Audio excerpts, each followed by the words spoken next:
सभी दोस्तों को जय श्री राम। उम्मीद है आप सब राम जी की कृपा से खुश होंगे, मस्त होंगे और स्वस्थ होंगे।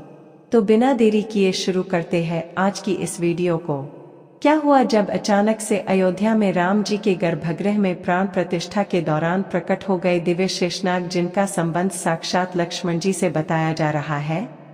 प्राण प्रतिष्ठा के दौरान इतना बड़ा चमत्कार देखकर बड़े बड़े पंडित, विशेषज्ञों के साथ साथ देश के प्रधानमंत्री के भी होश उड़ गए, लेकिन इसे काफी शुभ संकेत माना जा रहा है। इसके पीछे की सच्चाई जानकर आपके भी होश उड़ जाएंगे। अगर आप एक सच्चे सनातनी हैं, तो इस वीडियो को लाइक करें और आप भी राम मंदिर बनने से बेहद खुश हैं, तो कमेंट बॉक्स में जय श्री राम जरूर लिखें और पूरी सच्चाई जानने के लिए वीडियो को अंत तक देखते रहें। अयोध्या इतिहास रचने के बहुत करीब है। जिस दिन का सभी सनातनियों को बरसों से इंतजार था, आखिरकार वह दिन आ ही गया। अयोध्या में बन रहे भव्य राम मंदिर में अब प्रभु ने विराजमान होकर अपने भक्तों को दर्शन दे ही दिए। प्राण प्रतिष्ठा से पूर्व ही स्थायी गर्भगृह में रामलला के दर्शन बंद कर दिए गए।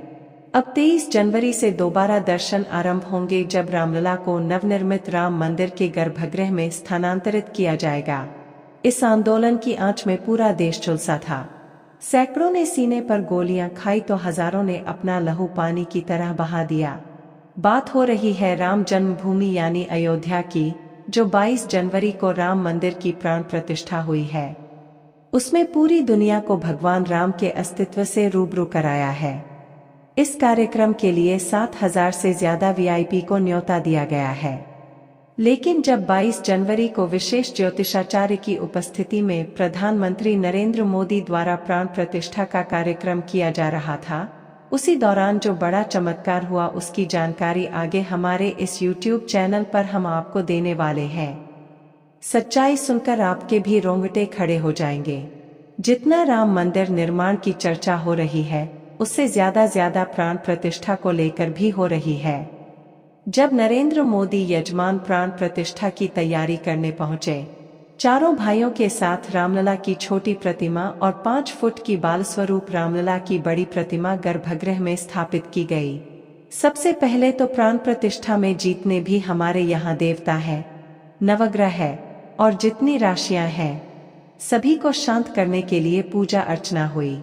ये सब करने के बाद में मूर्ति का शुद्धिकरण किया गया और मंत्र जाप शुरू किया गया।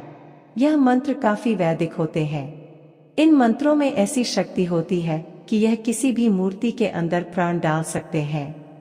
लेकिन जब प्राण प्रतिष्ठा का कार्यक्रम चल रहा था, इस दौरान वहां पर एक ऐसा चमत्कार हुआ जिसे देखकर सभी पंडितों के और वहां खड़े सभी लोगों के होश उड़ गए।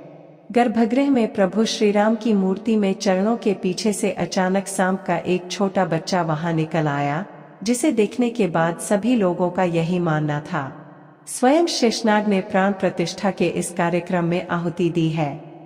सभी लोगों ने उन्हें प्रणाम किया और सुरक्षित तरीके से बाहर मंदिर परिसर के बाहर छोड़ दिया गया।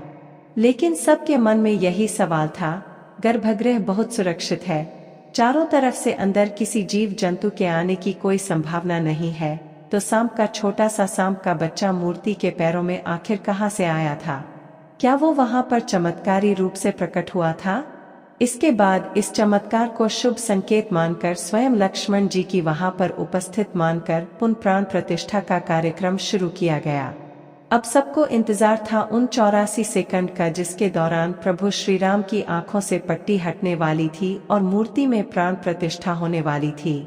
इन 84 सेकंड को विशेष मुहूर्त के तौर पर देखा जाता है, जिसे अभिजीत मुहूर्त कहते हैं, जो कि 11 बजे से लेकर 12 बजे के बीच कुछ सेकंड होते हैं। और जैसे ही 11 से 12 बजे के बीच अभिजीत मुहूर्त का निर्माण हुआ, उन खास 84 सेकंड के दौरान विशेष ज्योतिषाचार्य द्वारा प्रभु श्री राम की आंखों की पट्टी खोल दी गई। मूर्ति की आंखों के सामने रखा हुआ कांच अपने आप टूट गया और मूर्ति की प्राण प्रतिष्ठा संपन्न हुई। मतलब कहा जाए कि प्राण प्रतिष्ठा अर्थात पत्थर की मूर्ति को जीवंत करना है। चाहे पत्थर की मूर्ति हो, चाहे धातु की मूर्ति हो, चाहे लकड़ी की मूर्ति हो, जो भी मूर्ति होती है, प्राण प्रतिष्ठित होने पर ही वह पूजनीय होती है। यदि प्राण प्रतिष्ठा नहीं है तो जैसे दुकान में पड़ी हुई मूर्ति वही है, तो इसीलिए उसकी विधि विधान से प्राण प्रतिष्ठा की व्यवस्था है। जो शक्तियां परमात्मा में होती हैं, उन मंत्रों के द्वारा उन सारी शक्तियों को उस प्रतिमा में स्थापित किया जाता है, जिससे लोग दर्शन करने के बाद और लाभ उठाते हैं, और उन जिन जिन भावनाओं के साथ उनका दर्शन करते हैं उनका कल्याण होता है। अब सवाल उठता है कि अगर प्राण प्रतिष्ठा के दिन आम जनता राम मंदिर के दर्शन नहीं कर सकती है, तो उनके लिए मंदिर के द्वार कब खुलेंगे?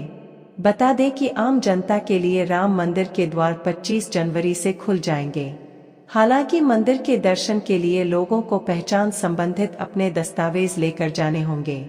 इन दस्तावेजों की लिस्ट में आधार कार्ड को पहले नंबर पर रखा गया है। इसके अलावा देश भर में रहने वाले संघ के लोगों को भी राम मंदिर के दर्शन के लिए भी न्योता भेजा गया है। इसके तहत रोजाना 25,000 लोग 45 दिन तक रामलला के दर्शन करेंगे, जिनके ठहरने और खाने पीने की व्यवस्था राम मंदिर ट्रस्ट की ओर से की जाएगी। बता दें कि इनमें वे लोग शामिल होंगे जिन्होंने राम मंदिर आंदोलन में हिस्सा लिया था, या जिन्होंने राम मंदिर धन संग्रह में कंधे से कंधा मिलाकर साथ दिया था। अब हम आपको अयोध्या में बने इस राम मंदिर की कुछ ऐसी हैरान करने वाली विशेषताएं बताएंगे, जिसके बारे में आपको भी नहीं पता होगा। और अगर आप एक सच्चे राम भक्त हैं, तो वीडियो के साथ अंत तक जरूर बने रहे। मंदिर का निर्माण प्राचीन भारत की प्राचीन नगर शैली में किया गया है। मंदिर की ऊंचाई कुतुब मीनार की लगभग 70% है। अयोध्या में भव्य राम मंदिर भारतीय पारंपरिक विरासत का एक सुविचारित, वैज्ञानिक रूप से क्रियान्वित और अद्भुत नमूना है। अयोध्या में लगभग 3 एकड़ भूमि पर बना यह मंदिर 161 फीट ऊंचा व 235 फीट चौड़ा है, और इसकी कुल लंबाई 360 फीट है। मंदिर को मजबूत बनाने के लिए खास जोर दिया गया है। इसकी नींव 15 फीट गहरी है और फाउंडेशन पूरी तरह स्टोन से बना है। मंदिर में लोहे या स्टील का उपयोग नहीं किया गया है, जिस कारण ये मंदिर 1000 सालों से भी अधिक समय तक सुरक्षित रहेगा। मंदिर का निर्माण इस तरह से किया गया है कि रिक्टर स्केल पर 7 की तीव्रता का भूकंप भी इसका कुछ नहीं बिगाड़ पाएगा। राम मंदिर में कुल 46 दरवाजे लगे हैं। इनमें से 42 पर 100 किलो सोने की परत चढ़ाई है। सीढ़ियों के पास 4 दरवाजे लगे हैं, जिन पर सोने की परत नहीं होगी। मंदिर के दरवाजों को महाराष्ट्र की शोघोन की लकड़ी से बनाया गया है।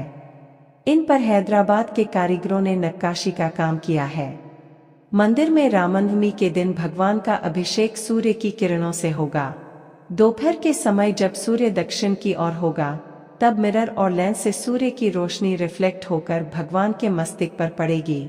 सच में दोस्तों, राम मंदिर का इतिहास बहुत बड़ा है और हम सभी इसके इतिहास के सामने बहुत छोटे हैं। लेकिन यह हमारा सौभाग्य है कि हम राम मंदिर को बनता हुआ अपनी आंखों से देख पा रहे हैं। हम नमन करते हैं उन सभी कारसेवकों को जिनके बलिदान दे हमें आज का यह दिन देखने को मिला है। आप भी उन्हें कमेंट बॉक्स में नीचे श्रद्धांजलि जरूर दें। और अगर आपको ये वीडियो पसंद आई है और अगर आप एक सच्चे राम भक्त हैं, तो वीडियो को लाइक करके कमेंट बॉक्स में जय श्री राम अवश्य लिखें।